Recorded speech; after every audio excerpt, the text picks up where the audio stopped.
If you're feeling lost or stuck in life, this video is going to help you get your shit together.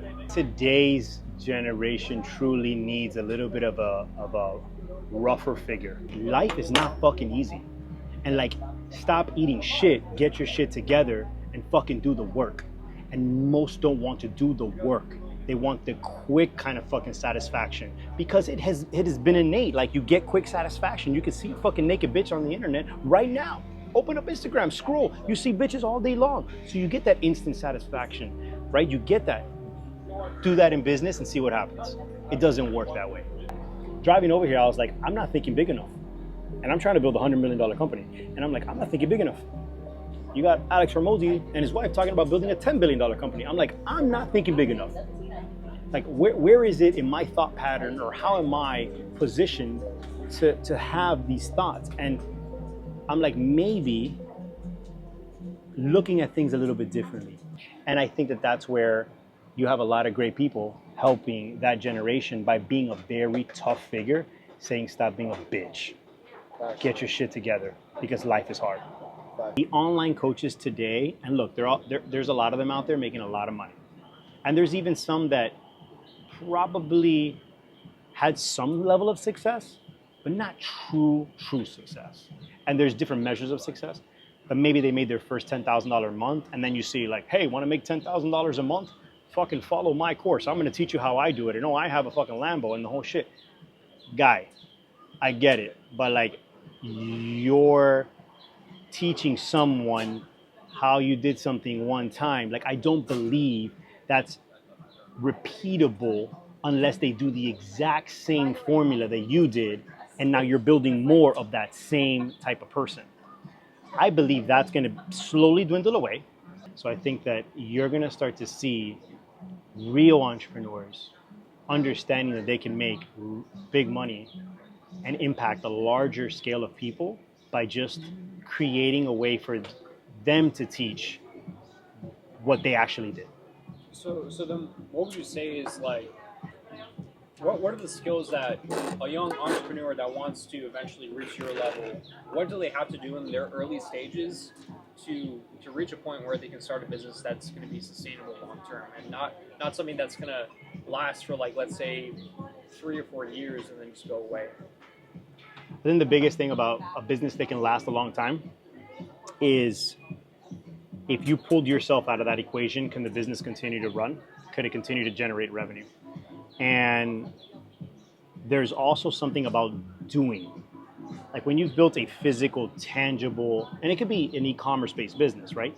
But when there is a service or something that you actually provide and you put in the work to build it, and you're impacting many people's lives and they are seeing a positive result and benefit from it, there is probably some coaches out there that have changed many people's lives. So I'm not knocking that. Is that guy that's a Instagram Lambo driving kid that has made his first $10,000 to launch an online coursing program, is it possible that he helps another kid do the same? It is very possible. And it's probably happening. But would you say that, like, a young guy should be directly working under someone that has already built a solid business?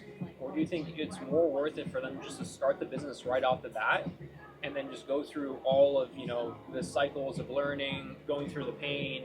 Because I've heard people like Patrick Bet-David say that one of the best things you can do as a young guy is to work under someone as a right hand, and you're just going to cut the learning curve completely in half. What's your opinion on just starting right away your own business versus working under someone directly for, like, let's say a certain amount of years and then going off to something else? It's time. How much time are you willing to cut in the learning curve? And the learning curve never stops, forever. If you stop learning, I think you have mentally reached a point where you don't want more out of life. And so today I'm still learning. I'm a creature of learning. I want to be under and be by the best people. So I surround myself with people that are at a higher level that I can't. And there's always a fucking higher level, bro. There's always a higher level. So if you think you fucking know it all, you should double check yourself, because you don't. But to answer your question, my personal opinion is that I believe you can accelerate the learning curve and learn true traits through the mentors or the people that have done it, because they've already taken the licks. They've already taken the pain points. They've already had those failures. And I don't believe you learn too much from your wins. I believe you truly learn from your failures, because your failures fucking hurt. And that pain allows you to change your path. And on your journey of life, you're going to change your path multiple times.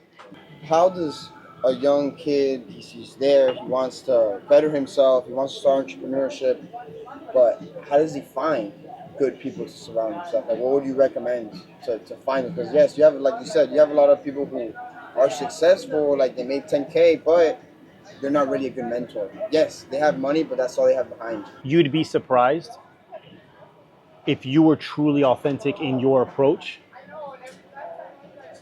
that you cannot find someone that has done it that would not be willing to bring you in and give you the opportunity. And where you're trying to, like, where would you even find this stuff? Find their fucking email. If you want it bad enough, find their fucking email.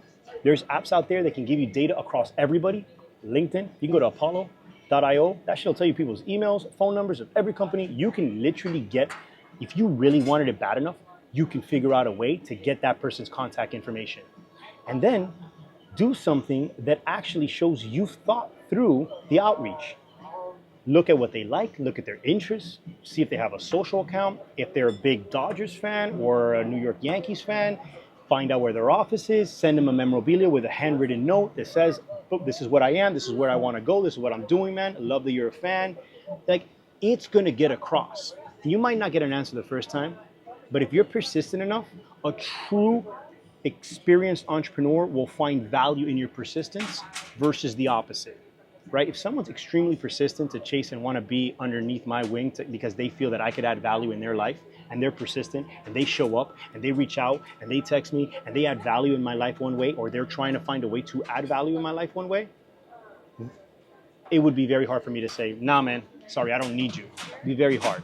I would say, you know what? I like that kid. I think that kid deserves a fucking shot. And he's been persistent. I'm going to give him a shot. Because I feel like he's going to be there, like, ride or die by my side. And then that's how you get in, man. But a lot of people don't want to put that work in. They just want to send a quick cold email. Hey, man, I'm looking for a mentor. Would you mentor me? Yeah, nah, it's not going to work. You're one of fucking 700 people that get an email. You're not, you know.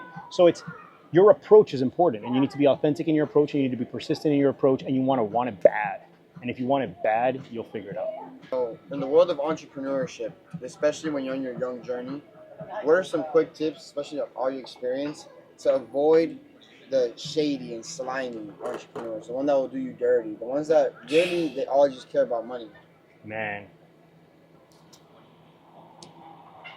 I think you can get better. I don't think you'll ever be able to, like, know for sure. Personally, I've always had to wrestle with that, and I've been done dirty multiple times in my life. Like, $130,000 taken out of my business account with my partner, all the machinery fucking taken out, like, had to start from scratch. I've gone to zero. Like, wife not working, kid at home, like, trying to have to figure it out, credit card debt piling up, had to take a line of credit on the house, start from scratch.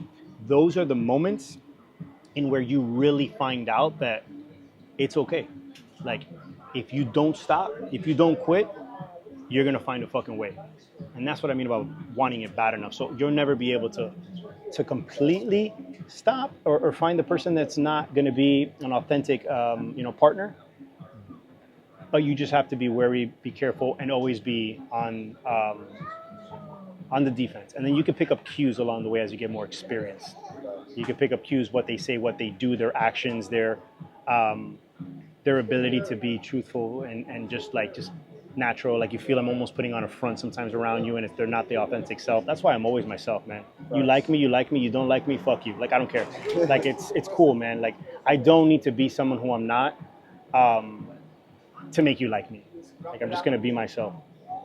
Actually, I was talking to my head of ops the other day, and she was having kind of like this mental breakdown moment. And she had gone on vacation for a week. She came back, and the workload is insane. She's like, Mike, like, I can't, like, I feel like I can't get my head above water. Like, I feel like every time I think I have one thing, I got to go deal with another thing. And then I got production happening here, and then I got this and I got that. And I'm like, Mileni, welcome to the world of entrepreneurship. Real companies are always in that teetering edge, or entrepreneurship. You're always on that teetering edge of like feeling like you are failing. Always. You know, as you're going along your journey and you're building, you're taking these hits, man. And those hits hurt. And then the adjustments you make, that is what builds resilience. It's the lessons, it's the pain points. And so without actually taking those pain points, most will hit that first roadblock and feel like the world is gonna end. But once you get comfortable in the uncomfortable, it's just another day. And I'm not saying it's not hard. I'm saying that you can manage it a lot easier because you've been there before. And I think that's the biggest difference. The experience and taking the hits build the resilience in true entrepreneurs that will allow them to then be more calm in really uncalm waters. Driving over here, I was like, I'm not thinking big enough. And I'm trying to build a $100 million company. And I'm like, I'm not thinking big enough. You got Alex Hormozi and his wife talking about building a $10 billion company. I'm like, I'm not thinking big enough. At the end of the day, you're paid in direct proportion to the value that you bring the world and the problems that you solve.